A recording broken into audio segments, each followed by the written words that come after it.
انگریز کے چہرے پر ایک لمحے کے لیے حیرت کے آثار نظر آئے اور وہ مجھے خالی خالی نظروں سے دیکھنے لگا۔ میں سمجھ گیا کہ ایس پی نے اس کے کان میں کیا کہا ہوگا، اس لیے کہ میں واقف تھا کہ ایس پی میرا مرید ہے۔ اس نے یہی کہا ہوگا کہ ایسا نہ کہیں، شیخ صاحب کی ناراضی کا خطرہ ہے۔ ان کے لیے کچھ بھی مشکل نہیں کہ وہ ابھی لندن سے ہی کھانے منگوا دیں۔ میں اس انگریز کے چہرے کے تاثرات سمجھ گیا تھا۔ آپ میرے مہمان ہیں، آپ فرمائیں تو انشاءاللہ آپ کی بات خالی نہیں جائے گی۔ اس نے اس بات میں گردن ہلا دی۔ اسی وقت میں نے آنکھیں بند کیں اور حمزات کو طلب کر کے حکم دیا، لندن کے بہترین کھانے فوراً حاضر کرو۔ بقیہ انگریز افسران بھی مجھے حیرت سے دیکھ رہے تھے اور ان لوگوں کے دیکھتے ہی دیکھتے میں حمزات سے کھانے لے کر ان کے سامنے چننے لگا۔ وہ سب کھانے دیکھ دیکھ کر حیرت زدہ تھے۔ کھانا بالکل تازہ اور بہترین بنا ہوا تھا۔ وہ کھانا کھانے سے پہلے کچھ چھچکے، مگر ایس پی صاحب کے کہنے پر کھانا شروع کر دیا۔ اب جو انہوں نے کھانا شروع کر لیا تو ان کی آنکھیں حیرت سے پھیلنے لگیں۔ برتن بھی لندن کے بہترین ہوٹلوں کے تھے، جن پر ہوٹلوں کا نام بھی لکھا ہوا تھا۔ میں پھر اپنی نشست پر گاؤ تکیہ لگا کر بیٹھ گیا۔ کھانے سے فارغ ہوتے ہی ایس پی صاحب کے ساتھ وہ سب انگریز میرے پاس آئے اور فرط عقیدت سے میرے ہاتھ چومنے لگے، اس لیے کہ ان سے پہلے ایس پی نے ان کے سامنے میرے ہاتھ چومے تھے۔ انہوں نے بھی اس کی تقلید کی تھی۔ وہ میرے سامنے ہی دوزانوں بیٹھ گئے تھے۔ چائے یا کافی؟ وہ میری بات سن کر چونک پڑے۔ اس زمانے میں ہندوستان میں چائے یا کافی کا قطعی رواج نہیں تھا، لیکن میں حمزات سے سب کچھ معلوم کر چکا تھا کہ لندن اور یورپی ملکوں میں کن چیزوں کا رواج ہے، تاکہ میں ان انگریزوں کو اپنا معتقد کر سکوں۔ ان میں سے ایک نے کہا، چائے۔ میں نے حمزات سے کہہ کر گرم گرم چائے منگوا لی۔ یہ چائے بھی لندن کے ایک بڑے ہوٹل کی تھی۔ وہ انگریز افسران مجھ سے اتنے متاثر ہوئے کہ چلتے چلتے میرے پیروں پر گر کر انہیں چومنے لگے، اس لیے کہ وہ اتنے عرصے میں میرے پاس بیٹھ کر یہ دیکھ چکے تھے کہ لوگ کس کس طرح عقیدت سے میرے ساتھ پیش آ رہے تھے۔ ہر چند کہ مجھے یہ قطعی اچھا نہیں لگتا تھا، مگر یوں لوگوں کی دل آزاری کس طرح کرتا۔ میں منع کرتا تو وہ اور ضد کرتے۔ دوسرے سچی بات تو یہ ہے کہ اب مجھے بھی اس میں لطف آنے لگا تھا۔ لوگ میری اس حد تک عزت کرتے تھے، میری انا اس سے بڑی تقویت پاتی تھی۔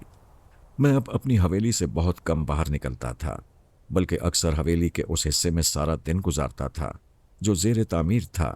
ٹھیکیدار کو نئے نئے مشورے دیتا رہتا تھا، اور جب کوئی ملنے والا یا ضرورت مند آ جاتا تو اس سے وہیں کھڑے کھڑے بات کرتا جاتا۔ چند ہی دنوں میں یہ حصہ بھی میری مرضی کے مطابق تعمیر ہو گیا۔ اب میں نے اپنی تفریح کے لیے ایک گاڑی بھی خرید لی تھی، جس پر اکثر میں شام کے وقت سیر کرنے کے لیے نکلتا تھا۔ ایک ایسی ہی شام میں سیر کر کے واپس آ رہا تھا کہ میری نظر ایک جھروکے پر پڑی۔ میری نظریں وہاں جیسے جم کر رہ گئیں۔ وہ لڑکی ہی اتنی حسین تھی کہ ایک نظر اسے دیکھتے ہی مجھ میں جیسے ہلچل سی مچ گئی۔ میری رگوں میں خون تیزی سے گردش کرنے لگا۔ میں نے کوچوان سے واپس چلنے کے لیے کہا، اس لیے کہ وہ حویلی اب پیچھے رہ گئی تھی اور وہ لڑکی اب نظروں سے اوجھل ہو چکی تھی۔ اب سے پہلے میں نے کبھی اپنے اندر ایسا جذبہ محسوس نہ کیا تھا۔ یہ پہلا موقع تھا۔ میرے سارے جسم میں ایک عجیب سی سنسنی تھی۔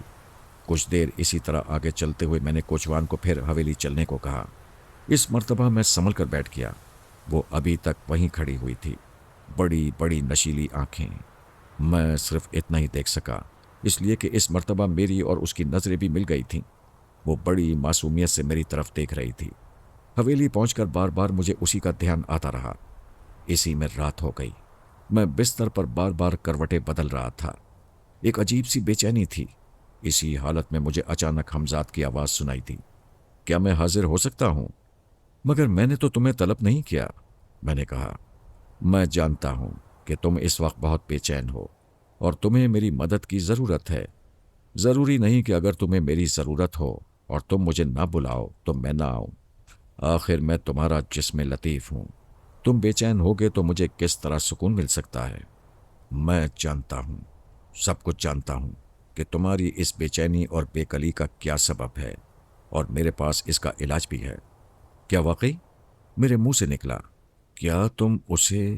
وہ میرے ادھورے جملے کا مقصد سمجھ گیا اور بولا، بالکل، میں اسے ابھی تمہاری خدمت میں حاضر کر سکتا ہوں، مگر میرا ایک مشورہ ہے۔ تم اس پر اپنی اصلیت ظاہر نہ کرو گے۔ دوسرے یہ کہ اسے میرے وجود کے بارے میں کچھ نہیں بتاؤ گے۔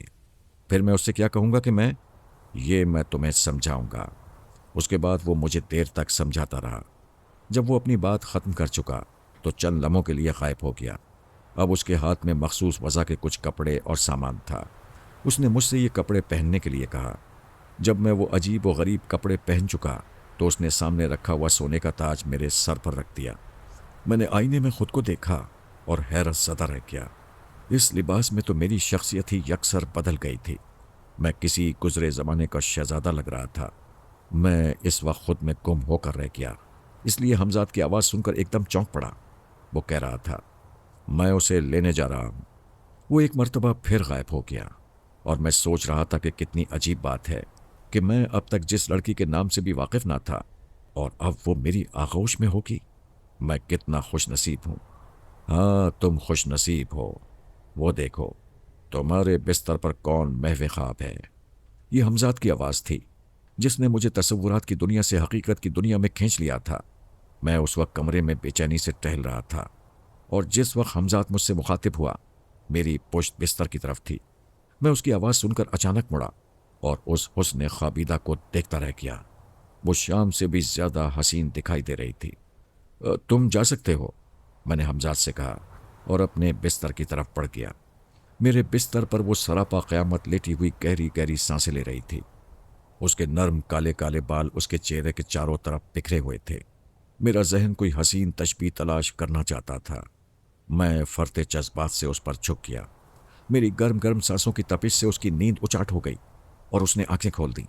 مجھے اپنے آپ پر جھکا ہوا دیکھ کر اس کی آنکھیں حیرت سے پھیل گئیں۔ مجھے لگا جیسے وہ چیخنا چاہتی ہو مگر خوف کے مارے اس کی قوت گویائی چھین چکی ہو۔ میں اس کی یہ حالت دیکھ کر سیدھا ہو گیا اور باروب آواز میں بولا، خوش نصیب ہو تم کہ ہم نے تمہارا انتخاب کیا۔ تمہیں گھبرانا نہیں چاہیے بلکہ اپنی قسمت پر ناز کرنا چاہیے۔ تم اس وقت ہمارے حضور میں ہو۔ مگر تم کون ہو اور میں کہاں ہوں؟ وہ پہلی مرتبہ بولی۔ اس کی آواز نمایاں طور پر کانپ رہی تھی۔ اے عرضی حور، ہم تمہیں سب کچھ بتا دیں گے، سب کچھ، میں نے کہا۔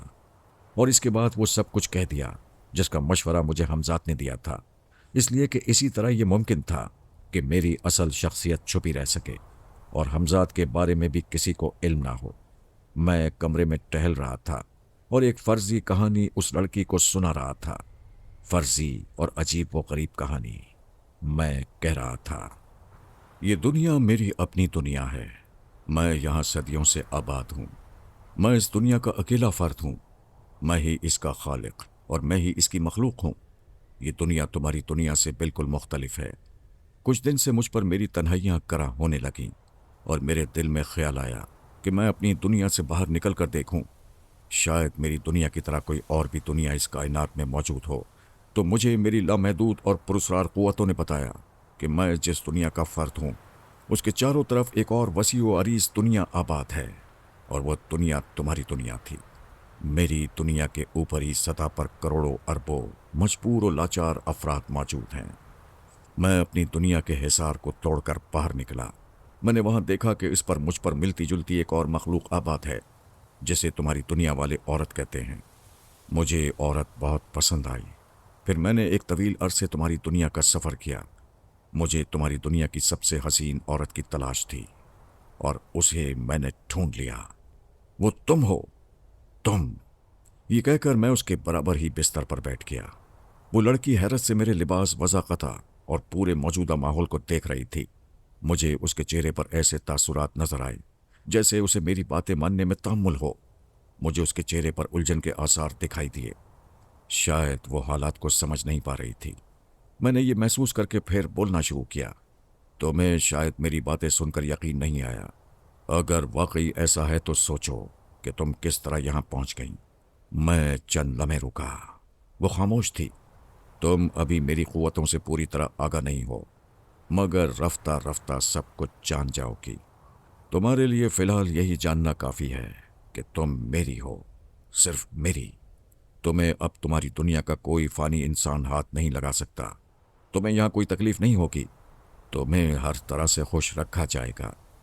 تمہاری خوشی ہی میں ہماری خوشی ہے، بلکہ ہم تمہیں اس بات کا اختیار دیتے ہیں کہ تم ہماری دنیا میں رہنا چاہو تو ہمیشہ رہو، یا پھر ہمارے ساتھ رات گزارنے کے بعد اپنی دنیا میں واپس چلی جاؤ۔ ہم تمہیں واپس بھی بھیج سکتے ہیں۔ ہمارے اختیار میں سب کچھ ہے، مگر میری تو شادی طے ہو چکی ہے۔ یہی نہیں بلکہ منگنی کی رسم بھی ادا کی جا چکی ہے۔ میں اب کس طرح؟ وہ سب کچھ بھول جاؤ، اب تم صرف ہماری ہو۔ تم اب اپنی دنیا کے کسی بھی انسان کی نہیں ہو سکتی۔ اگر کسی نے ہماری امانت میں خیانت کرنے کی جسارت کی تو ہم اسے جلا کر خاک کر دیں گے۔ میں نے سخت لہجے میں کہا، ہم تمہاری ہر خواہش پوری کریں گے۔ وہ پہلے کچھ جھجکی، کچھ شرمائی، مگر میری مسلسل دست درازیوں نے آخر اسے بے بس کر دیا۔ اس سے پہلے میں نے صرف عورت کے بارے میں سنا تھا، آج وہ سب کچھ دیکھ بھی رہا ہوں، اور اب مجھے اپنے اوپر قابو رکھنا مشکل ہو رہا تھا، اور چند ہی لمحوں میں جذبات کی ایسی تیز رو چلی کہ مجھے اپنے تن بدن کا ہوش نہ رہا۔ لڑکی کے چہرے سے صاف ظاہر ہو رہا تھا کہ وہ مجھ سے متاثر ہو گئی ہے۔ میری مردانہ وجاہت نے اس کے دل میں جگہ بنا لی تھی۔ جو کچھ بھی ہوا تھا اس میں لڑکی نے کسی جبر کا تاثر نہیں دیا تھا۔ اس کا اتنی جلدی مجھ سے متاثر ہو جانا حیرت انگیز بات تھی، لیکن شاید اس میں بھی میرے ہمزاد کی پراسرار قوتیں کار فرما ہوں۔ میں نے اس کی طرف دیکھا تو اس نے شرما کر دونوں ہاتھوں سے اپنا منہ چھپا لیا۔ مجھے اس کی یہ ادا بہت پسند آئی۔ میں نے اس کی کلائیاں پکڑ کر چہرے سے ہٹاتے ہوئے کہا، اب شرمانے سے کیا حاصل؟ آپ بڑے شریر ہیں، کیا اب ہمیں ہمارے گھر پہنچا دیں گے؟ کیوں نہیں، مگر ابھی تو بہت رات باقی ہے۔ صبح ہونے کے کچھ پہلے میں اپنے کمرے سے نکلا اور سامنے بنے ہوئے حمام میں فوراً غسل کیا، اس لیے کہ میں جانتا تھا کہ میں ناپاکی کی حالت میں حمزاد کو طلب نہیں کر سکتا۔ یہ میرے اور اس کے درمیان معاہدہ ہوا تھا۔ میں غسل کر کے پھر اپنے کمرے میں آ گیا۔ وہ بھی اب تیار بیٹھی تھی۔ میں نے حمزاد کو طلب کیا اور کہا، انہیں ان کے گھر چھوڑ آؤ۔ پھر لڑکی سے کہا، آنکھیں بند کر لو۔ اس نے جیسے ہی آنکھیں بند کی، حمزاد نے اسے اٹھا لیا اور کمرے سے غائب ہو گیا۔ اس کے بعد دن چڑھے تک میں سوتا رہا۔ جاگتے ہی میں نے سب سے پہلے حمزاد کو طلب کیا اور پوچھا، میری زندگی کی خبر لاؤ، کیسی ہے اور کیا کر رہی ہے؟ مجھے اس کے بارے میں ایک ایک اطلاع پہنچاتے رہو۔ حمزاد چلا گیا۔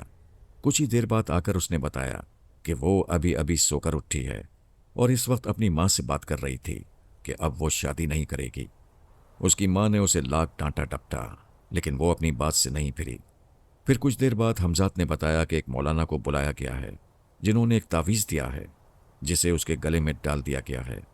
اسی طرح حمزاد شام تک اس کے بارے میں اطلاعات لاتا رہا۔ شام کے وقت اس نے بتایا کہ اس نے اپنے گلے میں بیلے کے ہاتھ ڈال لیے ہیں۔ جب اس کی ماں نے اس کی وجہ پوچھی تو اس نے بتایا کہ کیا خبر آج رات پھر بلایا جائے۔ کل رات بھر میں انہی کے پاس رہی ہوں، میں انہی کی منخواہ ہوں۔ اس بات پر ماں نے اسے بہت سمجھایا کہ کیا بیکی بیکی باتیں کر رہی ہو، میں آج تیرے ساتھ سوؤں گی، دیکھوں تو صحیح کہ وہ تجھے کیسے لے جاتا ہے۔ اور پھر رات ہو گئی۔ میری بے چینی بڑھتی جا رہی تھی۔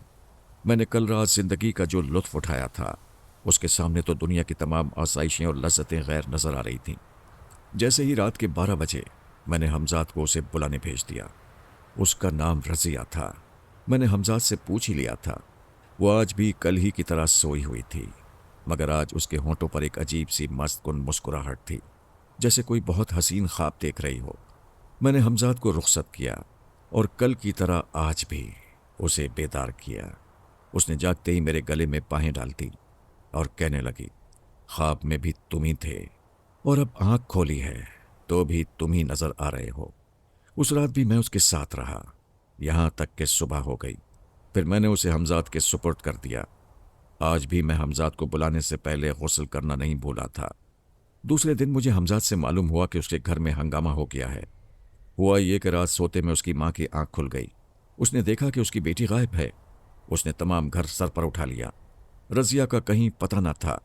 وہ لوگ رات بھر جاگتے رہے کہ صبح ہوگی تو رضیہ کو تلاش کیا جائے گا، اس لیے کہ انہیں رضیہ کی ان باتوں پر یقین نہیں تھا کہ وہ رات کسی اور ہی دنیا میں تھی۔ ان باتوں کا انہوں نے رضیہ کے پاگل پن پر محمول کیا تھا۔ رضیہ کی خالہ کچھ سمجھدار تھیں۔ انہوں نے رضیہ سے بھی یہ کہا تھا کہ اگر تجھے وہ لڑکا پسند نہیں جہاں سے بات پکی ہوئی ہے تو ہم منگنی توڑ کر تیری شادی دوسری جگہ کر دیں گے۔ لیکن رضیہ اسی پر اڑی ہوئی تھی کہ اب اس کی شادی کسی انسان کے ساتھ نہیں ہو سکتی۔ صبح کے وقت رضیہ کی ماں کی آنکھ ذرا لگ گئی تو اس وقت حمزاد اسے گھر چھوڑ آیا۔ جب رضیہ کی ماں اٹھی تو رضیہ کو اپنے ہمراہ سوتا دیکھ کر حیرت زدہ رہ گئی۔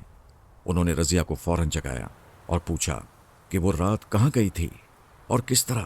اور پھر کیسے واپس آ گئی جبکہ اندر سے حویلی کا پھاٹک بند تھا؟ رضیہ کا یہی ایک جواب تھا۔ نتیجہ یہ کہ اسے مولویوں کو دکھایا گیا، لیکن لا حاصل۔ آخر بات یہاں تک پہنچی کہ اس کے سسرال والوں کو بھی یہ خبر ہو گئی کہ لڑکی شادی سے منکر ہے اور اس پر کوئی جن ہے۔ وہاں سے فوراً منگنی ٹوٹ گئی۔ اس کے علاوہ تمام رشتہ داروں میں یہ بات پھیل گئی۔ کوئی رضیہ کی ماں کو رشتہ دینے پر آمادہ نہیں تھا۔ رضیہ ہر رات میرے پاس ہوتی تھی۔ ظاہر ہے کہ اس کا کچھ نہ کچھ انجام تو ہونا ہی تھا۔ رضیہ کا پاؤں بھاری ہو گیا۔ اب میں نے رضیہ کو بلانے میں ناغہ شروع کر دیا، اور میری یہ حالت تھی کہ عورت کا ایسا عادی ہوا تھا کہ بغیر اس کے چین ہی نہ پڑتا تھا۔ آخر مجبور ہو کر میں نے حمزات سے کہا، کسی اور لڑکی کو لاؤ۔ رضیہ کا آنا میرے پاس بند ہو گیا۔ اس کے بعد میں نے اس کی کوئی اطلاع بھی نہیں منگوائی۔ میں ایک اور لذت میں گم تھا، یہ خورشید تھی۔ لیکن اس کے ساتھ بھی کچھ دن بعد وہی حادثہ ہوا جو اس سے پہلے رضیہ کے ساتھ ہو چکا تھا۔ تنگ آ کر میں نے حمزات سے کہا، مجھے ہر رات نیا جسم چاہیے۔ نتیجہ یہ کہ اب تقریباً ہر رات میری آغوش میں ایک سے ایک حسین جسم ہوتا۔ میں ہر لڑکی کو وہی من گڑت کہانی سناتا کہ میں ایک اور ہی دنیا کا فرد ہوں، اور کچھ پس و پیش کے بعد وہ میری باتوں پر یقین کر لیتی، یہاں تک کہ یہ وعدہ بھی کر لیتی کہ سوائے میرے اب وہ کسی سے شادی نہیں کرے گی۔ ان کے جسم کا سارا سکھ صرف میرے لیے ہوگا، مگر میں ان کے ساتھ صرف ایک رات گزارا کر کے انہیں ہمیشہ کے لیے بھلا دیتا۔ مجھے اس بات کا بخوبی اندازہ ہو چکا تھا کہ مجھ میں لڑکیوں کے لیے بے پناہ کشش ہے۔ میں نہ صرف انہیں اپنے خوبصورت رنگ و روپ سے متاثر کرتا ہوں، بلکہ انہیں بھرپور تپاک بھی دیتا ہوں۔ رفتہ رفتہ یہ بات سارے شہر میں پھیل گئی، اس لیے کہ کئی لڑکیاں حاملہ ہو چکی تھیں۔ یہ اسرار کسی کی سمجھ میں نہیں آتا تھا۔ بات پولیس تک پہنچ گئی، اور تمام لڑکیاں ایک ہی آدمی کا حلیہ بتاتی تھیں، اور اس پر بضد ہوتی تھیں کہ وہ اس دنیا کا انسان ہی نہیں، اور یہ کہ وہ اس کی منکوہاں ہیں اور کسی سے شادی نہیں کریں گی۔ میں نے یہ حالات دیکھ کر حمزات سے کہا کہ ضروری نہیں کہ تم شہر کی لڑکیاں لاؤ، دوسرے شہر بھی تو ہیں۔ اور اسی رات حمزات میرٹھ کے نواب صاحب کی نوخیز لڑکی اٹھا لایا، اور خلاف توقع یہ لڑکی مجھے بے حد پسند آئی، حالانکہ اس نے میرے ساتھ قطعی اشتراک نہیں کیا تھا۔ صبح ہونے سے پہلے میں نے اسے واپس کر دیا، لیکن صبح اٹھتے ہی اس نے ہنگامہ کر دیا۔ اس نے اپنی ماں کو وہ سب کچھ بتا دیا جو رات ہوا تھا۔ نواب صاحب کے کانوں میں بھی یہ بات پڑی، اور وہ غصے میں لال ہو گئے، مگر معاملہ اس نوعیت کا نہ تھا کہ سمجھ سے باہر تھا۔ فوراً نواب صاحب کسی خاص طبیب کو طلب کرنے چلے گئے، جنہوں نے تصدیق کی کہ لڑکی سچ کہتی ہے۔ مولویوں اور عاملوں کو بلایا گیا۔ انہوں نے بتایا کہ یہ کام کسی عامل کا ہے جو گناہ کی راہ پر پڑ گیا ہے۔ اب عامل کا پتہ کس طرح لگے؟ اسی تمام ہنگامے میں رات ہو گئی۔ میں نے رات ہوتے ہی حمزات سے کہا، اسے آج پھر لاؤ، مگر کچھ دیر بعد ہی حمزات واپس خالی ہاتھ آ گیا اور کہنے لگا، عاملوں نے اس کے گرد حصار کھینچ دیا ہے جس میں داخل نہیں ہو سکتا۔ میں تمہارے لیے دوسری لڑکی لائے دیتا ہوں۔ حمزات میرے لیے ایک اور حسین لڑکی لے آیا، مگر رہ رہ کر مجھے نرگس ہی کی یاد ستاتی رہی۔ نرگس جو میرٹھ کے نواب صاحب کی لڑکی تھی اور جس کے گرد آج حصار کھینچا گیا تھا۔ صبح نرگس سے پوچھا گیا کہ کیا رات پھر تمہیں کسی نے بلایا تھا؟ اس نے بتایا کہ ہاں، رات بھی وہ آئے تھے، مگر وہ میرے قریب نہیں آ رہے تھے، مجھے دور ہی سے بلاتے رہے۔ میں نے اٹھنا چاہا، مگر نہ معلوم کیوں میں نہ اٹھ سکی۔ نواب صاحب بھی موجود تھے، عامل اور حکیم بھی۔ نواب صاحب بولے، یہ تو بڑے خطرے کی بات ہے۔ آخر ہم کب تک رات بھر جاگ کر اس کی حفاظت کرتے رہیں گے؟ کب تک اسے حصار میں قید رکھیں گے؟ کیا کسی طرح آپ لوگ یہ معلوم نہیں کر سکتے کہ وہ کون مرتود عامل ہے؟ تمام عاملوں اور حکیموں کو نواب صاحب کی بات سن کر سانپ سونگ گیا، مگر اچانک بڑے حکیم صاحب نے اس خاموشی کو توڑا۔ یہ معلوم کیا جا سکتا ہے کہ وہ عامل کہاں ہے، پھر آسانی سے اس کے بارے میں بھی تحقیق ہو سکتی ہے کہ پہلے یہ معلوم ہو جائے کہ وہ کس شہر میں ہے، مگر اس کے لیے ایک مرتبہ پھر نرگس کو وہاں جانا پڑے گا۔ کیا کہہ رہے ہیں آپ حکیم صاحب؟ نواب صاحب چیخے، کیا میں خود جانتے بوجھتے اپنی بیٹی کی عصمت کا سودا کروں؟ کیا آپ مجھے اتنا بے ضمیر سمجھتے ہیں؟ حکیم صاحب کچھ دیر خاموش رہے، پھر آہستہ سے بولے، میرا مطلب یہ نہیں تھا نواب صاحب، میں تو اس ملون کی نشاندہی کرنا چاہتا تھا۔ بہرحال انہوں نے اپنا جملہ ادھورا چھوڑ دیا۔ نواب صاحب نے ایک نظر ان کی طرف دیکھا اور نرمی سے کہا، مجھے اپنے لہجے پر افسوس ہے، مگر اس وقت میں اپنے ہوش میں نہیں ہوں حکیم صاحب، کاش وہ ملون مجھے مل سکتا۔ نواب صاحب پھر جذباتی ہو رہے تھے۔ بڑے حکیم صاحب ان کے خاندانی طبیب تھے، اس لیے نواب صاحب ان کی عزت کرتے تھے۔ کچھ دیر بعد نواب صاحب نے پھر حکیم صاحب کو مخاطب کیا، کیا آپ کے ذہن میں کوئی ایسی ترکیب تھی جس سے اس نامعلوم عامل کی نشاندہی کی جا سکے؟ جی ہاں، اس لیے میں نے عرض کیا تھا، میں چاہتا ہوں آج رات، صرف آج رات، عامل حضرات اپنا حصار نرگس کے اطراف سے ہٹا لیں۔ انشاءاللہ کل صبح میں کوئی اچھی خبر سنا سکوں گا۔ کافی دیر بحث و تکرار کے بعد یہ بات طے ہو گئی کہ آج رات نرگس کے گرد حصار نہیں رہے گا۔ مجھے ایک بات کی اطلاع حمزات نے بتائی تھی۔ ادھر رات کے 12 بجے میں نے حمزات سے بے صبری کے ساتھ کہا، اسے لاؤ، جلدی لاؤ۔ چند ہی لمحوں بعد نرگس میرے پاس تھی۔ صبح سے پہلے پہلے میں نے اسے رخصت کرنے کے لیے غسل کیا اور اپنے کمرے میں آ گیا۔ مجھے دیکھ کر وہ کہنے لگی، کیا آپ ہمیں اپنے شہر کی کوئی چیز نہیں کھلائیں گے؟ میں نے کہا کیوں نہیں، اور پھر فوراً ہی حمزات سے پیڑے لانے کو کہا۔ پیڑے آ گئے، کچھ اس نے کھائے اور کچھ میں نے کھائے۔ پھر کہنے لگی، اچھا اب ہمیں پہنچا دیجیے۔ میں نے حمزات کو اسے پہنچانے کے لیے کہا۔ ان کے جاتے ہی میں سو گیا۔ دوپہر کے قریب میں اٹھا تو حمزات کے ذریعے نرگس کی اطلاع ملی۔ وہاں سے عجیب ہی خبریں آئیں۔ اس کے گرد حصار پھر کھینچ دیا گیا ہے۔ بڑے حکیم صاحب نرگس کو دیکھنے آ رہے تھے۔ انہوں نے نرگس سے کہا، تم لائیں؟ اور نرگس نے ان کے سامنے پیڑا رکھ دیا۔ حکیم صاحب نے سر ہلایا۔ اس وقت نواب صاحب بھی موجود تھے۔ وہ کہنے لگے، کیا ہوا حکیم صاحب؟ وہ شخص بدائیوں میں سے ہے، حکیم صاحب نے پرسکون لہجے میں کہا۔ کیا؟ نواب صاحب تقریباً اچھل پڑے۔ جی ہاں، تصدیق کر لیجئے، یہ پیڑے بدائیوں کے ہیں۔ ایسے پیڑے پورے ہندوستان میں اور کہیں نہیں بنتے۔ حکیم صاحب نے نواب صاحب کی طرف دیکھ کر کہا، آپ نے تو کمال کر دیا، جو کام عامل نہ کر سکے وہ آپ نے کر دیا۔ نواب صاحب انتہائی ممنونیت سے بولے۔ پھر اس کے بعد انہوں نے فوراً چند عاملوں اور اپنے کچھ خاص آدمیوں کو بدائیوں روانہ کر دیا کہ وہاں جا کر پتہ لگائیں کہ کیا وہاں کوئی عامل ہے۔ یہ جان کر میں کچھ متفکر ہوا کہ انہیں میرے بارے میں علم ہو چکا ہے۔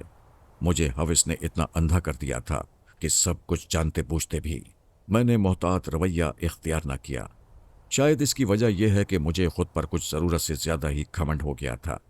میں سمجھتا تھا کہ میں جب چاہوں اور جو چاہوں کر سکتا ہوں، میرا کوئی کچھ بگاڑ نہیں سکتا۔ میرے قبضے میں بہت بڑی طاقت ہے، اسی لیے میں سب کچھ خاموشی سے دیکھتا رہا کہ جب چاہوں گا حالات اپنے حق میں کر لوں گا۔ وہ لوگ اسی دن بدایوں پہنچ گئے۔ بدایوں پہنچ کر بہت جلد انہیں معلوم ہو گیا کہ یہاں شیخ کرامت سے بڑا کوئی اور عامل نہیں۔ شیخ کرامت کے بارے میں انہیں ایک بات معلوم ہو گئی۔ وہ تمام تحقیق کر کے واپس چلے گئے۔ نواب صاحب نے فوراً بات اعلیٰ افسران کو بتا دی، جنہوں نے بدایوں کے افسران کو حکم دیا کہ مجھے گرفتار کر لیں اور تحقیق کریں کہ کیا معاملہ ہے۔ مگر ظاہر ہے مجھ پر ہاتھ ڈالنا آسان کام نہیں تھا۔ بدایوں میں سبھی میرے معتقد تھے۔ انہوں نے صاف جواب دے دیا کہ وہ میرے خلاف کچھ نہیں کر سکتے، اس لیے کہ انہیں یقین ہے کہ میرے اوپر الزام لگایا گیا ہے۔ لیکن پھر بھی اعلیٰ افسران کو خوش کرنے اور خانہ داری کرنے کے لیے انہوں نے میری حویلی کے ارد گرد پولیس کا پہرا لگا دیا کہ کوئی لڑکی آتی جاتی تو نہیں۔ ظاہر ہے کہ دروازوں سے ہو کر تو کوئی لڑکی بھی نہیں آتی تھی، پھر پولیس کیسے دیکھ سکتی تھی؟ باقی پولیس کے پہرے کے لیے افسران نے مجھ سے بہانہ کیا کہ ہم نے حضور کی حفاظت کے لیے ایسا کیا ہے، لیکن میں جو سب کچھ جانتا تھا فوراً بولا، مجھے سب کچھ معلوم ہے، مجھ سے کچھ چھپاؤ نہیں۔ اس کے بعد میں نے وہ سب کچھ بتا دیا جو حمزات کے ذریعے مجھے معلوم ہوا تھا۔ میری بات سن کر ایس پی اور انگریز افسران بہت مرعوب ہوئے اور فوراً پیرا ہٹانے کے احکامات جاری کر دیے۔ افسران کو مطلع کیا کہ انہوں نے میرے اوپر سے پیرا ہٹا دیا ہے، اس لیے کہ وہ پوری طرح ہر بات کی تصدیق کر چکے ہیں۔ افسران نے پھر تنبیہ کی اور کہا کہ ہم خود تحقیق کے لیے کمیشن بھیج رہے ہیں، اس لیے کہ یہ معاملہ میرٹھ کے نواب صاحب کا ہے، جنہیں انگریز سرکار ہر حال میں خوش رکھنا چاہتی ہے۔ یہ کمیشن بدایوں پہنچ کر خفیہ تحقیقات کرے گی۔ ادھر نواب صاحب نے عاملوں سے بھی مشورہ کیا کہ اس سلسلے میں کیا کیا جائے۔ عاملوں نے نواب صاحب کو بتایا، ہمارا علم کہتا ہے کہ اس کے قبضے میں اس کا حمزات یا جسم لطیف ہے، جس کے ذریعے وہ تمام ایسے کام کرا لیتا ہے۔ اسے حمزات کے ہوتے ہوئے اسے مارنے کی کوشش کریں، اس لیے کہ اکیلا حمزات سینکڑوں ہزاروں کے لیے کافی ہے۔ ایک صورت ہے اسے مارنے کی، اسے ایسے وقت قتل کیا جائے جب اس کا حمزات اس کے پاس نہ ہو، اور یہ ایک ہی وقت ہو سکتا ہے، یعنی جس وقت وہ ناپاک ہو ناپاکی کی صورت میں وہ اپنی مدد کے لیے حمزات کو نہیں بلا سکتا، اس لیے کہ کوئی بھی حمزات ناپاکی کی حالت میں کبھی اپنے عامل کے پاس نہیں جاتا، چاہے عامل اسے بلاتا ہی رہے۔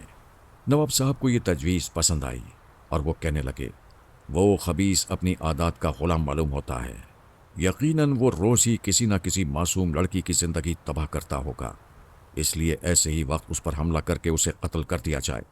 نواب صاحب کی اس بات پر عاملوں نے بھی اتفاق کیا۔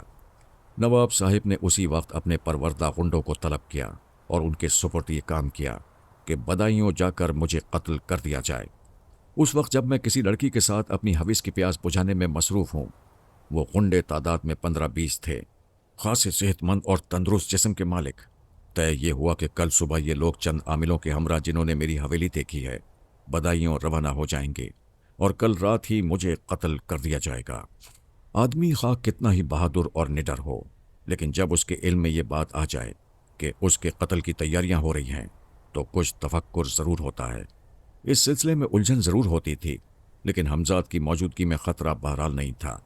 میں حمزات کی تمام پراسرار قوتوں سے بڑی اچھی طرح سے آگاہ تھا، جن کے سامنے نواب صاحب کے غنڈے تو کیا بڑی سے بڑی طاقتیں سرنگوں ہو سکتی تھیں۔ یہی سب سوچ کر میں نے فیصلہ کیا کہ نواب صاحب کے غنڈے بدایوں میں آ جائیں تو انہیں مزہ چکھاؤں۔ میں بے چینی سے ان کی آمد کا منتظر تھا۔ مجھے علم تھا کہ ابھی میرے قاتل بدایوں میں داخل نہیں ہوئے ہیں۔ میں ابھی انہی خیالوں میں الجھا ہوا تھا کہ میرے نوکر نے اطلاع دی کہ کوتوال شہر اور چند دیگر افسران مجھ سے ملنے کے خواہش مند ہیں۔ میں نے انہیں اندر ہی بلا لیا۔ وہ لوگ آئے تو میں نے دیکھا کہ ان کے ہمراہ پولیس والوں کی خاصی تعداد ہے اور کچھ پولیس والے کمرے کے باہر بھی ٹھہر گئے ہیں۔ ایس پی انہی کے ساتھ تھا۔ میں نے دیکھا کہ ان کے ہمراہ کچھ اجنبی چہرے بھی تھے۔ یہ ایک انگریز تھا۔ ایس پی اور کوتوال شہر کے چہروں سے فکر مندی کا اظہار ہو رہا تھا۔ آخر ایس پی نے سکوت توڑا۔ شیخ صاحب، ان سے ملیے، آپ آج ہی دارالحکومت سے تشریف لائے ہیں۔ ایس پی نے اجنبی انگریز کی طرف اشارہ کرتے ہوئے کہا۔ میں نے اس کی طرف مسافے کے لیے ہاتھ بڑھایا۔ مسٹر مائیکل، آپ اس تحقیقاتی کمیشن کے ایک ممبر ہیں جو آپ کے بارے میں چھان بین کرنے کے لیے دارالحکومت سے یہاں بھیجا گیا ہے۔ میں نے مائیکل کی طرف دیکھا۔ میں اس کی آنکھوں میں دیکھ رہا تھا۔ مائیکل نے چند لمحوں میں گھبرا کر نظریں نیچی کر لیں۔ مجھے آپ سے مل کر خوشی ہوئی ہے مسٹر مائیکل، میں نے کہا۔ میں آپ کو لینے آیا ہوں۔ چیف جان ولیم نے آپ کی گرفتاری کے آرڈر دیے ہیں۔ مائیکل پہلی مرتبہ بولا۔ میں نے دیکھا کہ اس کی نگاہیں جھکی ہوئی تھیں۔ غالباً وہ مجھ سے کچھ مروب تھا۔ ممکن ہے ایس پی کوتوال شہر نے اسے میرے بارے میں کچھ بتا دیا ہو۔ میں نے ایک لمحے کے لیے آنکھیں بند کیں اور حمزات کا تصور کیا۔ وہ فوراً حاضر ہو گیا۔ اس کے آتے ہی میں نے اسے حکم دیا، جسے بقیہ تمام لوگ بھی سن رہے تھے اور حیرت سے میری طرف دیکھ رہے تھے کہ کس سے بات کر رہا ہوں، جبکہ بظاہر ان کے اور میرے سوا کمرے میں کوئی اور موجود نہیں تھا۔ میں کہہ رہا تھا، فوراً معلوم کرو یہ مردود جان ولیم کون ہے، کیا چاہتا ہے۔ اس کے بارے میں تمام معلومات ہمیں اسی وقت چاہیے۔ حمزات میرا حکم سن کر فوراً چلا گیا اور چند ہی لمحوں میں واپس آ کر مجھے بتانے لگا، جان ولیم اس تحقیقاتی کمیشن کا سربراہ ہے جو نواب کی شکایت پر انگریزی سرکار نے یہاں بھیجا ہے۔ وہ نہایت سخت گیر اور عام انگریزوں کے برخلاف توہم پرست نہیں۔ اس نے یہاں آتے ہی سب سے پہلا کام یہ کیا کہ آپ کی گرفتاری کے احکامات جاری کر دیے۔ ایس پی وغیرہ نے سمجھانے کی بہت کوشش کی، لیکن وہ کسی طرح سے باز نہ آیا۔ وہ بہت ضدی اور اکھڑ قسم کا آدمی ہے۔ وہ قطعی کسی پراسرار قوت پر یقین نہیں رکھتا۔ یہ شخص انگریزی سرکار میں ایک بہت بڑے عہدے پر فائز ہے اور وائسرائے کے قریبی عزیزوں میں سے ہے، اس لیے اپنے سامنے کسی کو کچھ نہیں سمجھتا، جو چاہتا ہے کرتا ہے۔ انگریزی سرکار نواب کو ہر حال میں خوش رکھنا چاہتی ہے، اس لیے ان کی شکایت پر فوری کارروائی عمل میں آئی ہے۔ جان ولیم کے ساتھ مائیکل کے علاوہ 2 ممبران اور ہیں جن کے نام پیٹر اور اسمتھ ہیں۔ جان ولیم کے سامنے ان لوگوں کی کچھ زیادہ حیثیت نہیں۔ جان ولیم کو چھوڑ کر سب توہم پرست ہیں۔ حمزات نے تفصیل سے سب کچھ بتا دیا اور میرے کسی دوسرے حکم کا انتظار کرنے لگا۔ میں نے ہاتھ کے اشارے سے اس کو رخصت کر دیا۔ حمزات نے مجھے جو اطلاعات دی تھیں ان سے سوائے میرے سب بے خبر تھے، اس لیے کہ حمزات کی آواز صرف میں ہی سننے کا اہل تھا۔ ایس پی اور دوسرے افسران میری خاموشی دیکھ رہے تھے۔ انہیں ہمت نہیں تھی کہ وہ کچھ کہہ سکیں۔ میرا چہرہ اس وقت غصے سے سرخ تھا۔ آخرکار میں نے کہنا شروع کیا، جان ولیم کو غالباً اس بات پر بہت فخر ہے کہ وہ وائسرائے کا قریبی عزیز ہے۔